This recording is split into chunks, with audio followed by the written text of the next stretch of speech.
This idea of God being perfect, omnipresent, all-knowing, past, present, and future, everywhere at once, inside of you and outside of you, that's a very difficult thing to imagine. Even if you don't believe in God, can you imagine it? It's easy to imagine Zeus. It's easy to imagine that this is Jesus. But it is incredibly difficult to comprehend the idea of an omnipresent, all-knowing, omnipotent God. Yet, the idea, somebody thought of it. How? Who was the dude who had this idea that goes, I got this idea? There's this God. Who came up with that? You don't have a good answer for that. It's not a new idea that science disproved God. That's not a new idea. This has been hashed out for thousands of years, going all the way back to Greece and before Greece. People that are the most intelligent people who have ever lived have debated this stuff for a long time. Those people weren't stupid. They weren't just being told stuff and then going, yep, I'm a follower, yep. Some of those people went down the dangerous road of direct experience. The dangerous road of direct experience. They didn't have the internet. Some of them didn't even know how to read. They were out in nature. Hindus, Greeks, Jews, all of them, looking for direct experiences with God. 2,000 years ago, the literacy rate was 25%. Instead of saying that's not what my Bible says, it'd be like, I saw Jesus today in a vision. That's the kind of stuff they were saying. God came to me in a vision. They go like, is that really God? There'd be people like, well, I don't believe that was really God. So let me show you. Here's fire coming out of the sky. God did that. Your ancestors aren't stupid. There is a lot of very intelligent people back there. If any of you guys think you're smarter than they are, go back and try reading one of their books.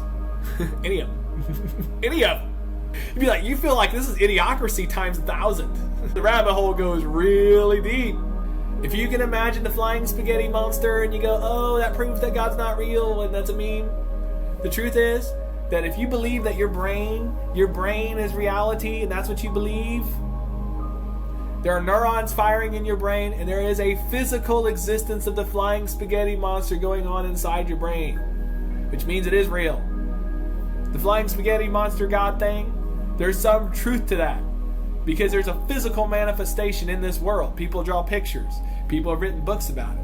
But is that as real as the God in the Bible? Not quite. Because that God is based off the God in the Bible. And it all leads back to monotheism, which is crazy. Well, there's only one way to God, and that's through Christ. That might be true, but there are many paths to Christ. There might be one way to the Father through the Son, but there are many paths to the Son. But we got to realize that many people are approaching God from different directions. And they will find the nature of Christ one way or another if they focus on the love. Because it won't matter to them whether or not historical Jesus was real. Like, for example, do you love Mario Brothers? Do you love Star Trek? Star Wars? Are you not inspired by these? Do you care really if it really happened? If it really... Well, Han Solo, he didn't really die there, man. So therefore, Star Wars is just a bunch of baloney. Han Solo's not a historical figure, man. I believe Jesus was real and is real. Is real. However, if you don't believe in any of that, his story is just as inspiring as Star Wars, Star Trek, Dragon Ball Z. Love is at the core of it. And that's what makes him different from all the other gods, if you want to know the answer to that. None of the other gods will die for you and live for you like Jesus does. A lot of people are waiting for Jesus to come back. Matthew chapter 28, verse 20. He says, I am always with you till the end of time. This means that he never left. He's there. Wake up to him. If you believe in the visions of Paul, how could you possibly believe that is real if you think that Jesus left completely? Especially after he told everybody that he's always there. He's always with you until the end of time. Corinthians 3:16, the Spirit of God dwells in you. All the time. You don't have to wait any longer. Stop waiting on Jesus. Jesus is waiting on you. Jesus is waiting on you. Today's practicals test for you. For fun. Take time. Sit for a few minutes. Imagine God. Imagine it. Really imagine it. Don't just read the Bible and then imagine what the Bible says. Sit there and imagine what God is. For about 5 minutes. Just 5 minutes. And go, well, maybe that ain't real. Maybe it is real. Be like a child. Reach out strongly. Make it as vivid as you possibly can. As vivid as you possibly can. If God was in this room right now, what would it be like? What is this? Is God already here? What would it feel like if God was approaching? Would I be scared? Would I be excited? Would I feel guilty? It's the opposite of Buddhist meditation. The Buddhist meditation, they want you to meditate and they want you to empty your mind. Pay attention to your thoughts. I'm telling you to do the opposite. This is another path. This is another kind of meditation. This is a meditation where instead of imagining all of your thoughts drifting away, you're just an observer. That works too. I'm saying try the opposite. Instead, imagining God in all His glory.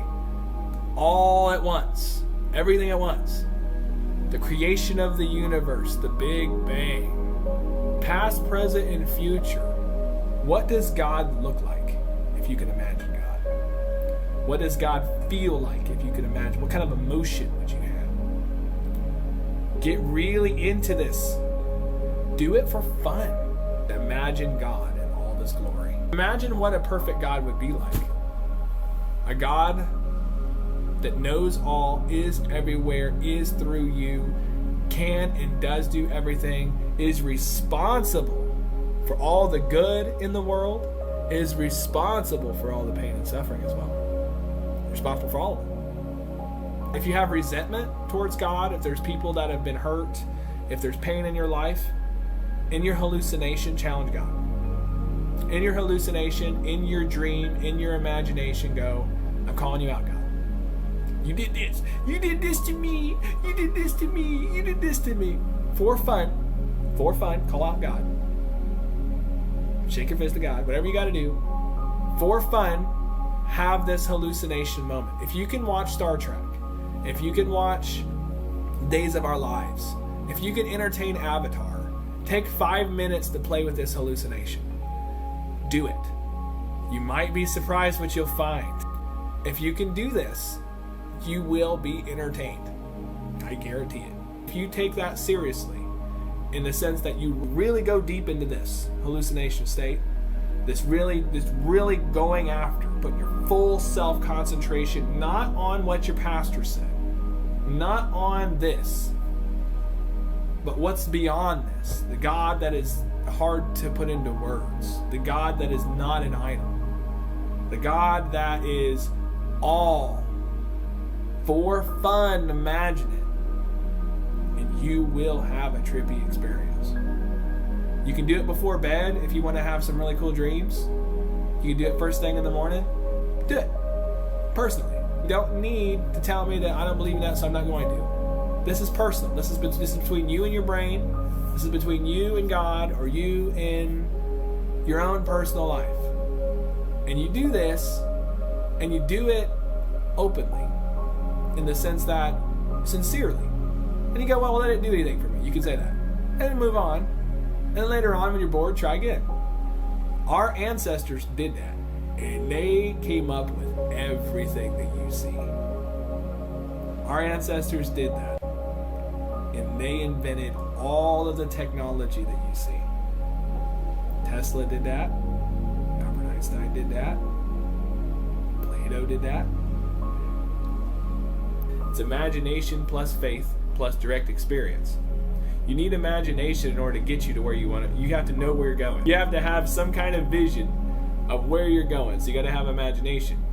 Then you got to have faith in that, which means you can't waver. You got to get the job done with the faith.